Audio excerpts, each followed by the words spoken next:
everyone and welcome back to my YouTube channel BPSC दीदी। Modern Indian history घटना चक्र series next chapter जो है वो है हमारा पार्टीशन ऑफ बंगाल एंड स्वदेशी movement.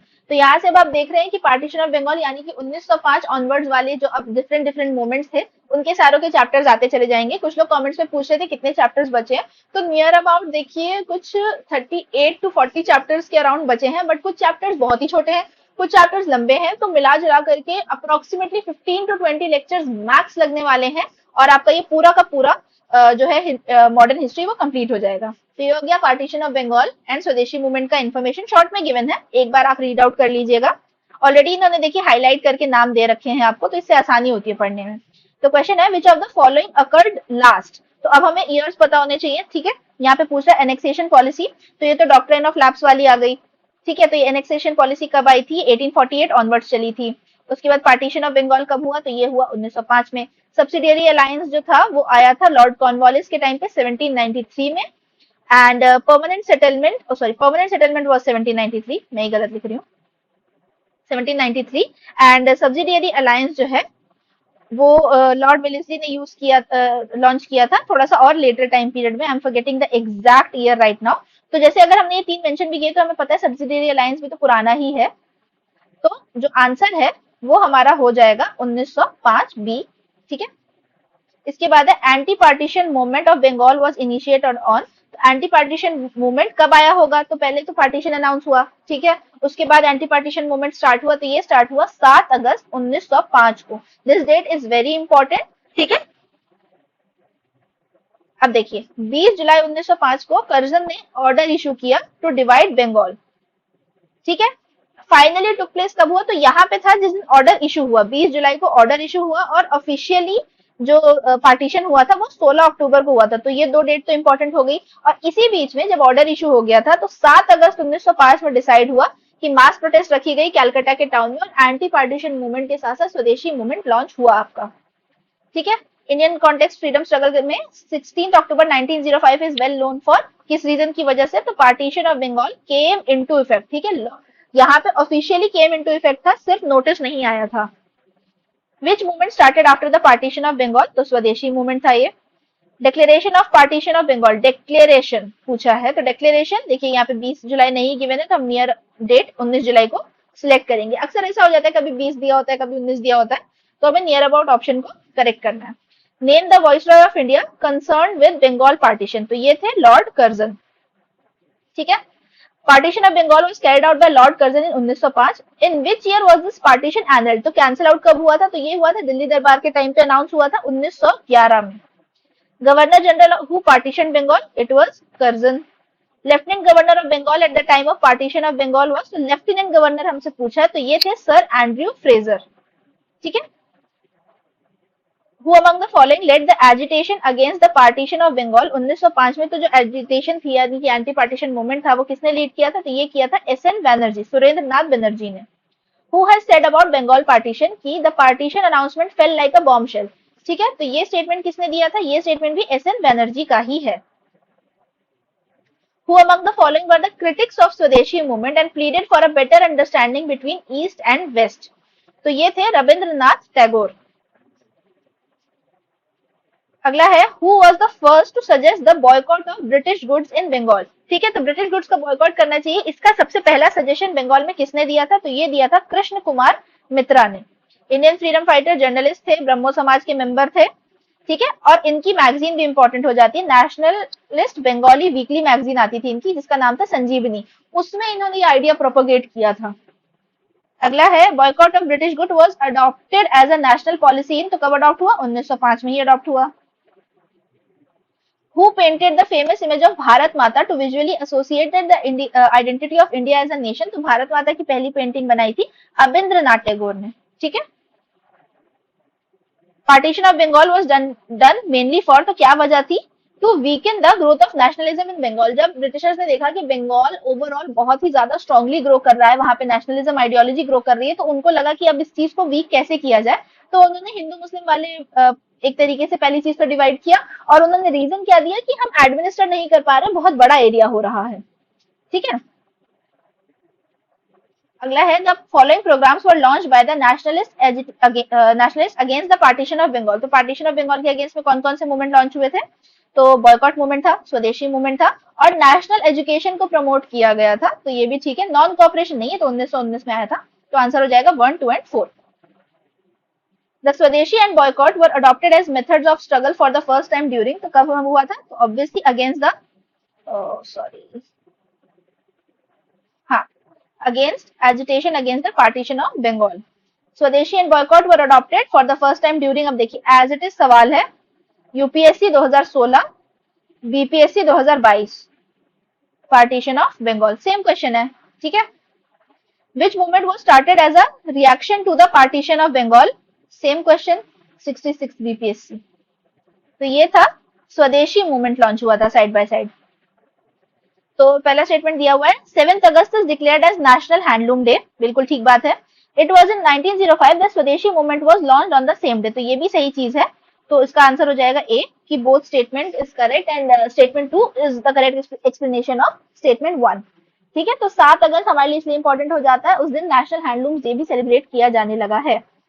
What was the immediate cause for the launch of स्वदेशी मूवमेंट? तो इमीडिएट कॉज क्या था? ऑब्वियसली पार्टीशन ऑफ बंगाल हुआ था, यही था इमीडिएट कॉज। स्वदेशी movement took place in India during, तो एंटी बंगाल पार्टीशन एजिटेशन। अब देखिए 63rd बीपीएससी ने भी है, पार्टीशन ऑफ बंगाल से कितने सवाल पूछ लिए गए हैं। Bengal was partition in 1905 but due to opposition it was again divided in, okay तो ये देखिए थोड़ा सा ये ना गलत तरीके से पूछ लिया गया। Bengal was partition in 1905 but due to opposition again divided नहीं, अगेन जॉइंट बैक होना चाहिए, तो 1911 में, ठीक है। अगला है partition of Bengal made by Lord Curzon in 1905 lasted until, तो तक लास्ट किया था जब तक दिल्ली दरबार नहीं हुआ 1911 में, ठीक है। In which year partition of Bengal made by Lord Curzon was cancelled, तो 1911 में। When was Bengal reunited due to the protest by Indians? तो again 1911। Who was the leader of स्वदेशी मूवमेंट इन मद्रास? तो ये थे चिदम्बरम पिल्लई, ठीक है, मद्रास का पूछा है। तो अलग अलग रीजन से अलग अलग लीडर्स थे, जैसे हमने देखा कृष्ण कुमार मित्रा हो गए, पहली बार बॉयकॉट इन्होंने बंगाल में इंट्रोड्यूस कराया था, ठीक है। तो यहाँ पे देखिए दिया हुआ है लोकमान्य तिलक हो गए मुंबई पुणे से, अजीत सिंह लाला लाजपत राय पंजाब और यूपी से, सैयद हैदर राजा दिल्ली से, चिदम्बरम पिल्लई मद्रास से। तो ये इंपॉर्टेंट लीडर्स हैं स्वदेशी मूवमेंट के, एंटी पार्टीशन बंगाल मूवमेंट के। अगला है who among the following led the swadeshi movement in Delhi, अब तो इसी से इंफॉर्मेशन हमारी क्रैक हो गई। सैयद हैदर राजा हो जाएगा नाम, सैयद हैदर रजा होना चाहिए, अच्छा ओके राजा हो। विच of the following classes was mainly unaffected by the swadeshi movement, तो स्वदेशी मूवमेंट से किसको बिल्कुल फर्क नहीं पड़ा? तो विमेन्स तो पार्टिसिपेट कर रही थी, विमेन पार्टिसिपेट कर रही थी, फार्मर्स नहीं थे इसमें, और ना ही मुस्लिम्स थे, इंटेलेक्चुअल्स तो थे ही। तो आंसर हो जाएगा 2 and 3। Vande Mataram became the theme song of Indian national movement, तो इसी वक्त पे पार्टीशन के टाइम पे ही स्वदेशी मूवमेंट लॉन्च किया गया और वंदे मातरम बन गया इंडिया का थीम सॉन्ग। अगला है with reference to the period of extremist nationalist movement in India with it spirit of swadeshi which one of the following statement is not correct, हमें बताना है, ठीक है, स्वदेशी मूवमेंट से रिलेटेड है। तो पहला है कि Liaquat Hussain led Muslim peasants of Barisal in their agitation, तो ये तो इनकरेक्ट है। पहली चीज तो पीजेंट्स हमने देखा कि उनका कोई भी रोल नहीं था, दूसरी चीज मुस्लिम्स में बहुत ज्यादा एक्टिव पार्टिसिपेशन नहीं दिया था, तो ये दोनों ही तरीके से इनकरेक्ट हो जाता है। अब बाकी की जो 3 इन्फॉर्मेशन है ये हम एज अ नोट्स की तरीके से पढ़ लेंगे कि 1889 में scheme of national education was formulated by Satish Chandra Mukherjee, Bengal national college was founded in 1906 with Aurobindo as principal, Tagore preached the cult of Atma Shakti, the main plank of which was social and economic regeneration of the villages. तो ये 3 हो गई important information। अगला है which of the following statement is not correct regarding स्वदेशी movement? तो इसमें लिखा है कि some specific Muslims joined it, तो कुछ लोगों ने तो किया ही होगा, ऑब्वियस सी बात है, आईएनसी के ही पार्ट में मुस्लिम्स थे। Women actively participated, ठीक है। Neither this movement affected Bengal farmers nor did they join, तो farmers एक ऐसी क्लास थी, peasants जो थे उन्होंने बिल्कुल पार्टिसिपेट नहीं किया था, correct. It was limited to Bengal, कैसे हो गया? अभी हमने देखा कि यूपी के लीडर कौन थे, पंजाब के लीडर कौन थे, मद्रास के थे, दिल्ली के थे, तो सिर्फ बंगाल तक लिमिटेड नहीं था। With reference to swadeshi movement consider the following, तो it contributed to the revival of indigenous artisan crafts and industries, तो उसको तो प्रमोट किया ही गया स्वदेशी के नाम पे। और national council of education was established as a part of swadeshi movement, तो ये भी ठीक है। तो आंसर हो जाएगा सी बोथ 1 एंड 2।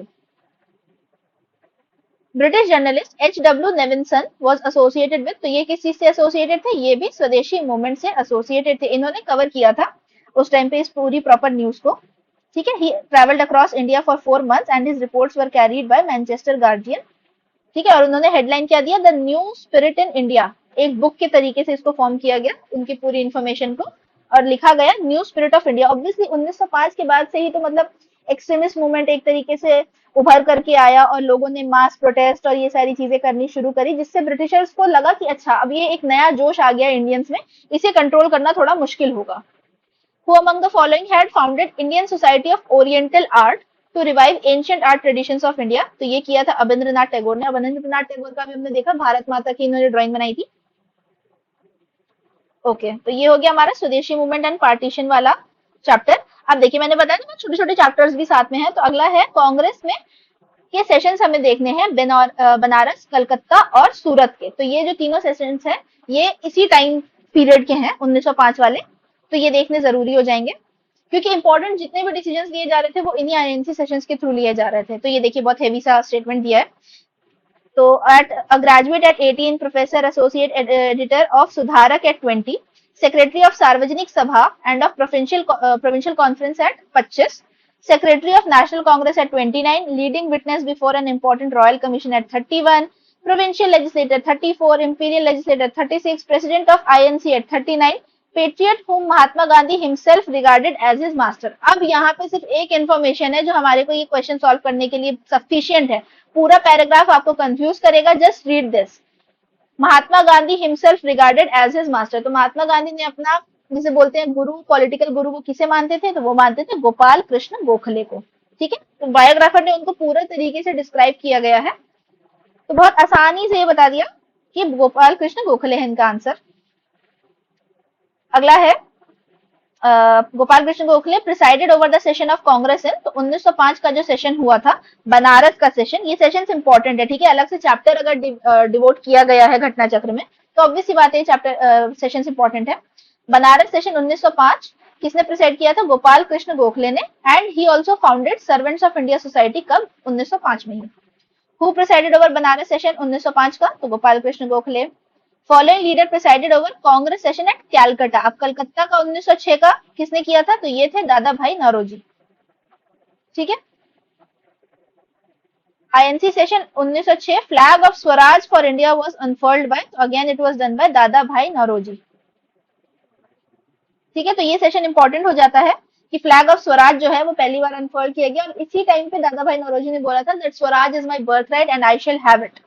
ठीक है, Congress pass the swaraj resolution in the year 1905, the purpose of the resolution was, okay, तो स्वराज तो कब किया गया था, सेल्फ रूल का तो था, to serve self rule and boycotting British products वाली चीज थी, कॉन्स्टिट्यूशन नहीं बनाना था। सेल्फ रूल वाली ठीक है, रिस्पॉन्सिबल गवर्नमेंट नहीं, सेल्फ गवर्नमेंट नहीं। अच्छा, तो इन्होंने थोड़ा क्लियरली नहीं दिया, ठीक है, तो serve self rule and boycotting British products था मेनली इनका एम। उस टाइम पे फुल फ्लेजेड मतलब ये इंडिपेंडेंस नहीं मांग रहे थे, इस चीज का हमको ध्यान रखना है। ठीक है, अगला है swaraj as a national demand was first made by, तो obviously it was made by Dada भाई Naoroji. In which of the following sessions Indian National Congress word swaraj was uttered for the first time, तो अभी हमने देखा था कलकत्ता सेशन 1906 जिसके प्रेसिडेंट थे दादा भाई Naoroji himself. The first leader to use the word swaraj was, तो बाल गंगाधर तिलक। अब यहाँ पे बिल्कुल ही फर्स्ट लीडर पूछ लिया गया, अभी हम आईएनसी तक चल रहे थे, तो सबसे पहले जो स्वराज का वर्ड था वो यूज किया गया था by Bal Gangadhar Tilak as swaraj is my birth right and I shall have it. ठीक है, but although the swaraj was, और जो इनिशियली जो स्वराज वर्ड है वो किसने दिया था, दयानंद सरस्वती ने दिया था। मैंने भी इससे पहले ये चीज एक्सप्लेन करी, मैंने दादा भाई नौरोजी का नाम ले लिया क्या था, अच्छा ओके, अगर मैंने ऐसा लिया था आई एम नॉट श्योर, अगर ऐसा था तो प्लीज उसको करेक्ट कर लेंगे। दादा भाई नौरोजी ने, बाल गंगाधर तिलक का स्टेटमेंट है swaraj is my birth right and I shall have it. दादा भाई Naoroji was formerly known as, तो इनको बोला जाता था grand old man of India. Who was called grand old man of India, तो दादा भाई Naoroji. Who among the following is known by the title of Grand Old Man? Dada Bhai Nauroji. Which of the following statement is not correct about Dada Bhai Nauroji? तो पहली चीज उन्होंने book लिखी Poverty and British Rule in India. ठीक है, worked as professor of Gujarati at University College London. ठीक है, he laid the foundation of women's education in Bombay, ये भी ठीक है। He was elected as a member of British parliament on the ticket of conservative party नहीं थी, ये liberal party पे थे। तो आंसर हो जाएगा इसका डी इनकरेक्ट में। अब फिर से बताना है क्या करेक्ट नहीं है। तो फर्स्ट इंडियन थे to be appointed professor of mathematics and physics at Elphinstone college Bombay. तो अब देखिए वो गुजराती पढ़ाते थे, लंदन में बॉम्बे में पढ़ाते थे मैथ्स और physics. He was elected as the member of British parliament 1892 में। गुजराती जर्नल इन्होंने स्टार्ट किया था, क्या नाम था, राष्ट्र Goftar, important. For 4 times he had presided over INC का सेशंस, नहीं 4 बार नहीं किया था उन्होंने, 3 बार किया है मैक्सिमम इन्होंने ही किया है, 3 times 1886, 1893 and 1906। Who was the first Indian to be elected to the British Parliament? तो ऑब्वियसली दादा भाई नौरोजी थे, 1892 में हुए थे यूके के हाउस ऑफ कॉमन्स में। At which session was the INC divided into 2 groups, नरम दल और गरम दल। तो ये डिवीजन कब हुआ था, सूरत स्प्लिट जो हुआ था उसी में नरम दल हो गए हमारे मॉडरेट्स एंड गरम दल हो गए extremist. In which session was Congress divided into moderates extremists? तो अगेन सूरत सेशन, सेम क्वेश्चन था ये। Where did the INC got divided into 2 wings? तो सूरत सेशन 1907। प्रेसिडेंट कौन थे अब सूरत सेशन के, तो ये थे राज बिहारी घोष। राज बिहारी बोस और राज बिहारी घोष में डिफरेंस है, जो घोष थे वो आईएनसी रिलेटेड थे और जो बोस थे वो रेवोल्यूशनरी थे, ये हमें डिफरेंस याद रखना है। 4 resolutions were passed at the famous Calcutta session. INC का जो 1906 हुआ था उसमें 4 रेजोल्यूशन पास हुए थे। The question of either retention or rejection of these 4 resolutions became the cause of split in Congress at the next session held in Surat 1907 में। Which one of the following was not one of these resolution? तो 4 resolution पे discussion हुआ था 1906 के session में, INC का जो session हुआ था कैलकाटा में, उसमें 4 जो टॉपिक्स थे उनपे चर्चा हो रही थी और इन्हीं 4 चर्चाओं को लेकर के आगे जाकर के इनमें आपस में मतभेद हो गया, जिसकी वजह से सूरत स्प्लिट हो गया अगले सेशन में। तो उन 4 में से क्या एक नहीं था, यहाँ पे हमें बताना है। तो बॉयकॉट को लेकर के तो इनके बीच में था, नेशनल एजुकेशन को भी था, स्वदेशी को भी था, रेजोल्यूशन में annulment of partition of Bengal नहीं था। ठीक है, और एक और जो चौथी चीज है वो यहाँ पे मेरे ख्याल से बॉक्स में ऊपर गिवन होगी। ठीक है, 4 रेजोल्यूशंस यहाँ पे देख लीजिए, स्वदेशी, boycott, national education and self rule. इन्हीं चीजों पे जो था वो आपस में इनके मतभेद हुआ। Extremist wanted to continue this resolution but the liberals were not in favour, इसी वजह से इनका जो है 1907 में झगड़ा हो गया और स्प्लिट हो गए। The process of a split in Congress in the early years of the 20th century began over. तो देखिए अब वही रेजोल्यूशंस के ही पार्ट दिए हुए हैं, strategies of Congress movement, objectives of Congress, participation of the people in Congress movement, इन सारी चीजों की वजह से ही स्प्लिट जो है वो हो गया था। तो answer is all of the above. अब यहाँ 2 स्टेटमेंट दिए, पहला है 3 दिए। 1907 में कांग्रेस का annual session was presided over by Raj Bihari Ghosh. ठीक है, उसके बाद अगला है in this session Congress got divided into 2 groups, moderates और एक्सट्रीमिस्ट। ठीक है, in Congress annual session of 1916 2 groups, moderates and extremists got united. This session was presided by SP Sinha. तो यहां तक ठीक है, बट एसपी सिन्हा ने नहीं किया था, तो ये इनकरेक्ट हो जाएगा। तो 1 and 2 इज करेक्ट, हाँ, बट 3 इज फॉल्स, तो आंसर इज सी। तो this session was presided by Ambika Charan Majumdar. Split of Surat of INC was held in 1907। First partition of INC was held 1907। Surat split was led by तो तिलक। ठीक है, तो जो तिलक थे वो एक्सट्रीमिस्ट के लीडर थे, तो it was led by him. What was the main reason for the split? तो मेन रीजन क्या था कि एक्सट्रीमिस्ट का जो था वो बिल्कुल भरोसा नहीं था। It was completely lack of faith in the capacity of the moderates to negotiate with the British government. उन्हें यही लगा कि बिना प्रोटेस्ट वगैरह के कुछ हो ही नहीं सकता है, अगर आप सिंपली नेगोशिएट करते रहेंगे ब्रिटिशर्स से तो हम कभी भी आगे नहीं बढ़ पाएंगे, ये इनका रीजन था। और इसी के साथ हमारा ये वाला चैप्टर भी कंप्लीट हो गया। अब इसके आगे हम मुस्लिम लीग से रिलेटेड 1906 से गांधी जी के अराइवल 1916 तक के जितने भी चीजें हुई थी, जो भी इवेंट्स थे, कोर्स ऑफ इवेंट्स को हम नेक्स्ट चैप्टर में करेंगे। पीडीएफ आपको मिल जाएगा मेरे टेलीग्राम चैनल से। कोई डाउट हो, क्वेरी हो तो आप टेलीग्राम पे बता सकते हैं या कमेंट कर सकते हैं। And please like, share and subscribe guys, we are a family of 2000 subscribers now. I am very happy and thankful. तो प्लीज इसी तरीके से फेथ बना के रखिए, अच्छे से पढ़िए और जो भी आपकी नीड्स है, रिक्वायरमेंट्स है, मुझे कमेंट करके बताइए। Till then take care, see you.